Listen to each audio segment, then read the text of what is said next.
నమస్తే అందరికి. మామూలుగా ఈ చలికాలంలో పంటలకి ఏమొస్తాయి తెగుళ్ళు ఏమన్నా తెలుసా మీకు? ఈ సీజన్ లో పేనుబంక కంపల్సరీ వస్తుంది.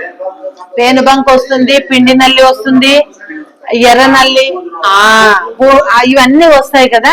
సో ఈ సీజన్ లో ఎక్కువగా వచ్చేది మనకు అవే. ఇప్పుడు ఎందుకంటే రాగికి వస్తుంది, మళ్ళీ అనుపుకి వస్తుంది, బీన్స్ కి వస్తుంది, చిక్కుడుకి వస్తుంది, తీగ బారే దాంట్లకు అన్నిటికీ కూడా వస్తుంది. మనం ఈ పిండి నల్లిని కంట్రోల్ చేయాలా, లేదా పేనుబంగ, ఎర్ర నల్లి, ఇట్లా రకరకాలు వస్తాయన్నమాట. సో వాటిని మనం కంట్రోల్ చేయాలంటే మనం ఇప్పుడు ఏం తయారు చేసుకుంటే అనేది మీకు చూపిస్తాను. మామూలుగా మనం ఏం చేస్తామంటే ఏదో ఇప్పుడు రాగికి కానీ అంతే, పేనుబంక వచ్చిందంటే ఏదో తెచ్చి కొట్టేస్తారు. కానీ రాగి కంపల్సరీ పేనుబంక వస్తుంది, మీకు తెలుసా? మీరంతా రాగి పెట్టినారా ఇప్పుడు? ఎవరన్నా వస్తుంది కదా, పెడుతున్నారు. ఒక నెల పంట అయ్యిందన్న దానికి అప్పుడు కిందక పేను అనేది వస్తుంది. సో మీరు అప్పుడు ఏం చేస్తారు? మందు తెస్తారు, కొడతారు. నేనేం చెప్తున్నా అంటే మన పాతకాలం పద్ధతే ఇది. మన ఎవరు కొత్తగా కనుక్కోండేవి ఏంటివి లేవు, మన పెద్దోళ్ళు చేసిండే పద్ధతే. సో దాన్ని ఏమంటే మనోళ్ళు ఏం చేస్తున్నారు, మందులకు కన్వర్ట్ అయిపోయినారు. ఎప్పుడు కూడా రసాయనిక ఎరువులు, రసాయనిక మందులు తేవడం, పంటలకు స్ప్రే చేయడం. అట్లని ఇప్పుడు ఏమైపోయిందంటే చిన్న పిల్లలతో నుంచి పెద్దల వరకు షుగర్లు, బీపీలు, గ్యాస్ట్రిక్లు, మోకాళ్ళ నొప్పులు, కూర్చుంటే లేలేము. ప్రతి ఏం కాయలు లేదంటే ఆ కాయలన్నీ ఉన్నాయి ఇప్పుడు అందరికి. సో ఇవన్నీ రావడం కూడా మనం తినే తిండి ద్వారా వస్తుంది. దీన్ని కొద్దిగా మనం కంట్రోల్ చేసుకుందాము అంటే కొద్ది పద్ధతులు కొంచెమన్నా మన రైతులు పాటిస్తే మన ఆరోగ్యాలన్నా బాగుంటాయనే దాంతో మేము ఈ సేంద్రియ వ్యవసాయాన్ని రైతులకి తీసుకొని పోతున్నాం అనమాట. సో ఈ రోజు నేనేం చెప్తున్నానంటే మీకు ఈ చలికాలంలో వచ్చే, ముఖ్యంగా చలికాలంలో మనకి పేనుబంక, పిండి నల్లి, ఎర్ర నల్లి ఇవి ఎక్కువగా వస్తుంది అనమాట. సో దాన్ని మనం కంట్రోల్ అవి వస్తుంది, గొగ్గి వస్తుంది, ముడతంతా వస్తుంది, ఆకు, ఇవన్నీ మనం కంట్రోల్ చేయాలి. ఈ పేనుబంక అనేది అంటే చిన్నగా, అంటే మన దగ్గర ఉండేది, ఖర్చు లేకుండా. అంటే ఒకవేళ అయితే ఒక 50 రూపాయలు 100 ఖర్చు కావచ్చు, వేళ్ళు అయ్యేదానికి 100 అయ్యేదానికి చాలా తేడా ఉంది కదా. మీకు ఎక్కడైనా స్టార్టింగ్ కనపడింది అనుకోండి పేనుబంక ఏదైనా కానీ, మనం పాతకాలంలో ఏం చేస్తా అంటే బూడిద చెల్లొస్తాండ్రు పెద్దలు, తెలుసా మీకు? కుంభరాములు బూడిద ఎత్తుకుపోతాండ్రి, లేదంటే పొయ్యిలో బూడిద. ఇప్పుడంతా గ్యాస్లు వచ్చాయి, మనకు బూడిద దొరకదు. సో మామూలుగా అయితే పొయ్యిల పాతకాలము అవును, పొయ్యిల్లోన బూడిద దొరుకుతుంటే పక్కన ఎత్తి పెడుతుండ్రు అప్పుడు కుండల్లోన, సంచుల్లోన. సో ఇప్పుడు బూడిద దొరకదు. సో మనం ఏం చేయాలంటే ఇప్పుడు బూడిద దొరకాలంటే కష్టకాలాలు ఉన్నాయి. చాలా మంది మాకు బూడిద దొరకదు అనేవాళ్ళు ఉన్నారు. కానీ మనము బూడిద తయారు చేసుకోవాలంటే వేస్ట్ దండిగా ఉంటుంది. లేదు పొలాల్లో అంతా ఏడాడ పొలాల్లోనే కాల్చేస్తా అంటారు బూడిదని. ఆ పొలాల్లో కాల్చినప్పుడు కూడా ఏమైతుందంటే మనకి భూమి మీద ఉండే మంచి చేసే క్రిములన్నీ చనిపోతాయి, సూక్ష్మజీవులన్నీ చనిపోతాయి. సో బూడిది వేస్ట్ అవుతుంది. ఆ పంట నేల కూడా మనకి ఒక ఇది దెబ్బతింటే ఆ పంట రావడానికి కూడా అక్కడ ఏమనేది మనకి రాకుండా అయిపోతుంది. సో దాన్ని మనం వేస్ట్ అంతా తెచ్చి గట్టులోనో ఎడన్నా పక్కన కాల్చేసి ఆ బూడిదని ఎత్తి పెట్టుకున్న మీ పంట కాలాలకి పనిచేస్తుంది. ఓకేనా? సో ఈ బూడిదలో ఇప్పుడు ఏముందనేది చూద్దామంట. ఈ బూడిదలో పొటాష్ కూడా ఉంటుంది. మనం మామూలుగా మడి పొట్ట దశకు వచ్చినప్పుడు పొటాష్ వాడతారు కదా, ఎందుకంటే గింజ బలసల్లా అని. సో ఆ పొటాష్ అనేది కూడా ఈ బూడిదలో ఉంటుంది. సో మనం ఇప్పుడు పేనుబంకకి ఎట్లా వాడాలంటే స్టార్టింగ్ మీకు ఇంకా కొంచెం కొంచెం కనపడింది అనుకోండి, అప్పుడు ఏం చేస్తారంటే పొద్దున్నే దానికి నీళ్ళన్ని చెట్లకి స్ప్రే చేసేసాయి. ఎందుకంటే ఇది కరుసుకోవాలి కదా. స్ప్రే చేసిన తర్వాత ఈ బూడిదంతా మొక్కలకి ఇట్లా వేసేసాయండి. ఆ ఉండే పేనుబంక అది ఖర్చుకొని వేస్తుంది. ఖర్చుకున్న తర్వాత ఉండే పేనుబంక గుడ్డు గాని, పిండి నల్లిది గాని లోపలే మాడిపోయి చనిపోతుంది. తర్వాత ఇంకొకటి వచ్చి బూడిద మీద గుడ్డు పెట్టలేకపోతే పేను అనేది రాదనమాట. అంటే చిన్న చిన్నగా ఉన్నప్పుడు బూడిదతో కంట్రోల్ చేయొచ్చు. చెట్టుకంతా ఇదిలించుకుంటా పోతే కంట్రోల్ అవుతుంది. సో దీనికి ఖర్చు ఏమన్నా ఉందా? లేదు. సో ఇంకా ఒకటి, తర్వాత ఎక్కువ అయింది అనుకోండి, మనకి ఇంకా బూడిద వేస్తే కూడా కంట్రోల్ కాదు, ఎక్కువ వచ్చేసింది, కాయకంతా వేసుకుంటుంది. సో మనం అప్పుడు ఏం చేయాలంటే, వేపాకు ఉంది కదా, మామూలుగా మనం వేపాకు సర్వరోగ నివారణ అంటారు. మనుషులకి పనిచేస్తుంది, మొక్కలకి పనిచేస్తుంది కదా. సో ఈ వేపాకుని మనము పేనుబంకకి ఎట్లా వాడాలంటే మనము 1 కేజీ మోతాదు తీసుకుందామంట. ఎందుకంటే మీరు దాన్ని బట్టి ఎత్తన్నా వాడుకోవచ్చు. సో మనము 1 కేజీ వేపాకు తీసుకుంటే, వేపాకు 1 కేజీ, తర్వాత తెల్లగడ్డలు వచ్చేసి 200 గ్రాములు కేజీకి. అంటే ఇప్పుడు మీకు చూపించే కొన్ని పెట్టినాను అంతేను. సో వేపాకు కేజీ, తెల్లగడ్డలు ఒక 200 గ్రాములు, 200 గ్రాములు 1/4 కేజీ లోపలే ఎంత అవుతుంది చెప్పండి? ఒక 20, 30, ఎక్కువ 200 రూపాయల రేట్ అన్నా కూడా 50 రూపాయలేనా, అంతే కదా.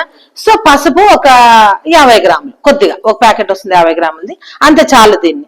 సో ఇట్లా తీసుకొని తర్వాత ఈ 3 పేస్ట్ చేసేసాయి. మీకు పేస్ట్ చేసేది కూడా చూపిస్తాను. ఈ 3 పేస్ట్ చేసిన తర్వాత ఇవి 2 పేస్ట్ చేస్తాం కదా, తర్వాత ఇది మనము నీళ్ళల్లో కలిపేసేయాలి. అర్థమైంది? దీనికి వచ్చేసి మనం ఒక 2 లీటర్ల నీళ్లు తీసుకోవాలి. కేజీ ఆకు 2 లీటర్ల నీళ్ళు తీసేసుకొని ఇవన్నీ బాగా దాంట్లో కలిపేసి మళ్ళీ దాన్ని బాగా వడగట్టేసి ఒక స్ప్రే చేసేసేయండి. మళ్ళీ సూపర్ గా పనిచేస్తుంది అన్న, పేనుబంక కంట్రోల్ అయిపోతుంది. ఇంకా నీకు ఎక్కువ ఉంటే 10 రోజులకు ఒకసారి చేసేయచ్చు, వారంకి 1 రోజు చేసేది. కేజీ ఆకు వచ్చేసి 2 లీటర్లు ఫస్ట్ వేసేసుకోండి, తర్వాత 10 లీటర్ నీళ్ళు వేసేసేది కొట్టేసేది. అది కంపల్సరీ. మనం ఈ మీకు ఎకరా అదే చెప్తా. ఇప్పుడు ఎకరాకంటే 5 కేజీల ఆకు కావాలి, బాగా గుర్తు పెట్టుకోనండి. మీకు కొద్దిగా ఇంటి దగ్గర ఎవరైనా చేసుకోవాలంటే కేజీ ఆకు కొలత చెప్పినాను. కేజీ ఆకు, 200 గ్రాములు తెల్లగడ్డ, ఒక 50 గ్రాములు పసుపు పొడి. సో నీకు ఎకరాకంటే 5 కేజీల ఆకు కావాలి. అట్లా మీరు డివైడ్ చేయండి. మీరు కొంచెంకి ఎట్లా చేయాలని కొంతమంది అడుగుతుంటారు. సో మీరు ఎకరా రాగి ఉంటుంది కదా, రాగి పంట చాలా పెడతారు. మీరు ఎకరా కావాలన్నప్పుడు 5 కేజీల ఆకు తీసుకోండి, కేజీ తెల్లగడ్డలు తీసుకోండి, ఇది 1/4 కేజీ తీసుకోండి, అంతే ఫినిష్. అది ఎకరా కొలత. మనం ఇంటి దగ్గర చెట్లకి అయితే ఇట్లా తీసుకోవచ్చు. సో దీన్ని ఇప్పుడు మీకు పేస్ట్ చేసి కూడా చూపిస్తాను. మీకు అంతా కూడా ఖర్చు ఏమి లేదు, అంటే మీకు దీన్ని రుబ్బుకోనేది ఒక్కటే పని. ఇది కూడా ఇప్పుడు మీకు కలిపి కూడా చూపిస్తాను. అన్నయ్య ఇంటితో చిక్కుడు చెట్టు ఉంది, సో దానికి కొంచెం పేనుబంక ఉంది. మీరు ఇప్పుడు కొట్టిన తర్వాత మీకు 2-3 రోజులకు అర్థమైపోతుంది కదా. సో అప్పుడు మీకే తెలిసిపోతుంది. మీరు మందులకు పోయే పరిగెత్తే పని ఉండదు టౌన్లకి. మనం ఇప్పుడు అంతా అలవాటు ఏంది ఏమంటే డబ్బులు తీసుకోవడము, జోలో పెట్టుకోవడము, ఎక్కడ దగ్గర ఉంటే పోవడము. వాళ్ళు కూడా ఏమంటారంటే ఒక మొక్క తీసుకురండి అంట, అది తీసుకోపోవాలి వాళ్ళకి చూపించేకి. తీసిపోయిన తర్వాత దీనికి 100 రూపాయలు ఎక్కువ ఉంది, మందు ఇస్తామంటే అంటారు. మనం ఎందుకంటే మనకి ఇది పని చేయాల. సో అట్లా కాకుండా మనము మన దగ్గర ఉండే వస్తువులతో కంట్రోల్ చేసుకుంటే మన ఆరోగ్యాలు బాగుంటాయి. మనం తినే తిండి తింటాం కాబట్టి మన ఆరోగ్యాలు బాగుంటాయి. తర్వాత పశువులో జీవాలు ఏమన్నా తిన్నా కూడా దాంట్లో కూడా ఎఫెక్ట్ ఉండదు. అమ్మ టమాటాకు మందు కొట్టినారు పశువులు ఇడొద్దండి అంటాం, అదంతా అవసరమా? సో ఇట్లా అంటే ప్రతి దానికి ఇది పనిచేస్తుందండి. మీరు పేనుబంక గాని, పిండి నల్లి గాని, ఎర్ర నల్లి గాని, ఈ 3 దాంట్లకి ఈ రకం పనిచేస్తుంది. సో నెక్స్ట్ ఇంకా పొగాకుతో కూడా చేయొచ్చు, అది మళ్ళీ చూపుతా. ఒకేసారి అన్ని చెప్తే మీకు కూడా కన్ఫ్యూజ్ అనమాట. సో స్టార్టింగ్ పేనుబంక, పిండి నల్లి స్టార్ట్ అయిందంటే అంటే తేమ మీద బూడిది చల్లాలి, అది బాగా గుర్తు. ఊరికే బూడిద చల్లితే రాలిపోతుంది. సో మొక్కలు ఫస్ట్ మీరు ఏం చేయాలంటే నీళ్లు స్ప్రే చేసేసి, ఒకరు స్ప్రే చేసుకుంటే ఒకరు బూడిద తేమ మీద వేసుకుంటామంటే మొక్క కరుచుకొనేస్తుంది. సో అప్పుడు ఏమైతుందంటే ఉండే పేనుబంక కూడా చనిపోతుంది, గుడ్డు పగలదు. తర్వాత వచ్చేసి ఇంకొక పేను కూడా దాని మీద గుడ్డు పెట్టదు. ఇంకోటి వేరే దోమ పురుగులు కూడా రావు బూడిద వేస్తాయి గుడ్డు పెట్టే కన్నా, అంటే అది అడ్డం అయిపోతుంది, ఆకు మీద రాలిపోతుంది, ఖర్చు దాని మీద పెట్టినా కూడా బతకవు అవి. సో ఈ రకంగా మనం మీకు ఈరోజు పిండి నల్లిని కానీ, పేనుబంక కానీ, ఎర్ర నల్లి కానీ ఇవి కంట్రోల్ చేయాలంటే ఏం పద్ధతి వాడితే బాగుంటుంది అని మీకు చూపించాను. ఇవి 2 పేస్ట్ చేసి 10 లీటర్ల నీళ్ళలో మిక్స్ చేసేసాయండి. ఇప్పుడు మనం కేజీకి 2 లీటర్లు అన్నాను, 5 కేజీలు అంటే 10 లీటర్ల నీళ్ళు మిక్స్ చేసేసాయి. సో తర్వాత వడగట్టేసి మీరు 10 లీటర్ నీళ్లు కలిపేసి బాగా, అంటే మొక్క బాగా నానాలి, అది కూడా గుర్తు పెట్టుకోండి. అప్పుడు మీరేమో కొనుక్కొచ్చిన రసాయనిక మందులు కొట్టినట్టు కొట్టుకుంటూ పోకూడదు. కింద ఎక్కడన్నా మొక్క బాగా తడసాల, తడిసేటట్లు మీరు చేస్తేనే అదంతా ఆ పవర్ కారి కిందికి పడిపోతుంది. మీకు రిజల్ట్ కూడా ఇమ్మీడియట్ 3-4 రోజుల్లోనే తెలిసిపోతుంది. ఇంకా పేనుబంక ఎక్కువ ఉంది అనుకోండి, వారంకి ఒకసారి స్ప్రే చేయండి, ఏమీ కాదు. వారం 10 రోజులకు ఒకసారి స్ప్రే చేయొచ్చు. చేస్తే మీకు వెంటనే కంట్రోల్ అవుతుంది. మీకు అంతా అన్ని ఎకరాలు కొట్టుకున్నా 200-300 రూపాయల లోపలే అయిపోతుంది. సో ఇట్లా మనం పేస్ట్ చేసుకోవాలన్నమాట. చూడండి, ఇది ఆపాకు, ఇది తెల్లగడ్డ, ఇది పసుపు అనమాట. సో ఇప్పుడు మనము కేజీ ఆకుకు మాట్లాడినాం కదా. సో ఇప్పుడు 2 లీటర్ల నీళ్ళలో అది మిక్స్ చేసేస్తాం అనమాట.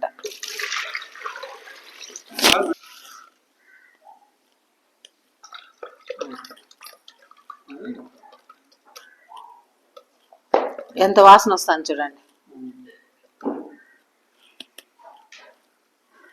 నవ్వలు ఉన్నాయి, ఇది పసుపు రుబ్బుకొని పూసుకున్న నవ్వలు పోతాయి.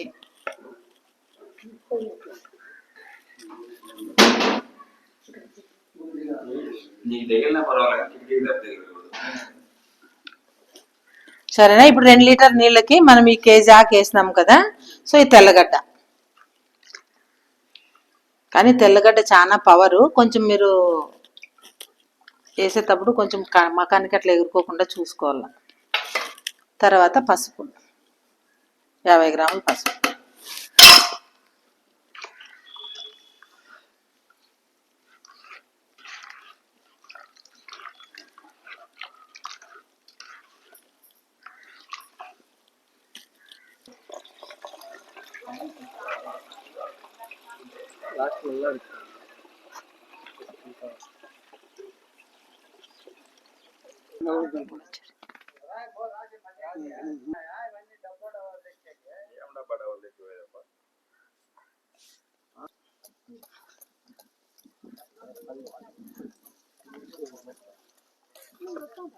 సో మనం 1 ఎకరాకి తీసుకుంటే 5 కేజీలు వేపాకు తీసుకోవాలా. తర్వాత కేజీ తెల్లగడ్డలు అంటే వెల్లుల్లి, ఒక 1/4 కేజీ పసుపు పొడి అనమాట. అంతేనండి. దానిలో ఏం చేయాలంటే మనము 10 లీటర్ల నీళ్లు. సో 4 వస్తువులు: వేపాకు 5 కేజీలు, కేజీ వెల్లుల్లి, తర్వాత 1/4 కేజీ పసుపు పొడి, తర్వాత 10 లీటర్ల నీళ్ళు అనమాట. సో వేపాకుని వెల్లుల్లిని బాగా పేస్ట్ లాగా తయారు చేసి ఆ 10 లీటర్ల నీళ్ళలో బాగా కలిపేసి తర్వాత దాన్ని మనము ఫిల్టర్ చేసేసుకోవాలన్నమాట. ఫిల్టర్ చేసిన తర్వాత 1 లీటర్కి 10 లీటర్ల నీళ్ళు వేసేసి మనము పంట మీద స్ప్రే చేయాలి. ఎక్కడైతే పిండి నల్లి ఉందో, పేనుబంక్ ఉందో, ఎర్ర నల్లి, ఇవన్నిటికీ కూడా ఇది కంట్రోల్ చేస్తుంది. ఎందుకంటే వెల్లుల్లిలో అంత పవర్ ఘాటు ఉంటుంది. తర్వాత పసుపు కూడా యాంటీబయాటిక్ కూడా పనిచేస్తుంది. సో ఈ వేప అనేది సర్వరోగ నివారణ. యాక్చువల్ గా ప్రతి దానికి పనిచేస్తుంది. ఆ చేదుకు కూడా ఏది అనేది కూడా దాని దగ్గర ఉండదు అనమాట. సో ఈ విధంగా మనము పేనుబంకని, పిండి నల్లిని, ఎర్ర నల్లి ఈ విధంగా కంట్రోల్ చేయొచ్చు అనమాట. సో ఇప్పుడు మనము స్ప్రే చేపిస్తాము. రాగిలో చూడండి.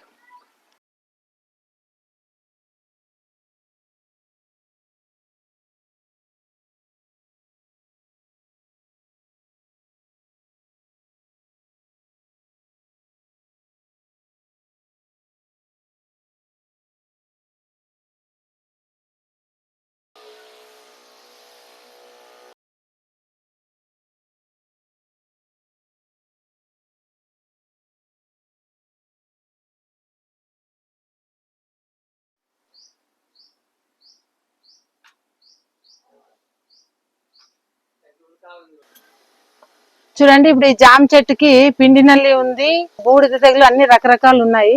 సో దీనికి కూడా ఇది స్ప్రే చేపిస్తున్నాము.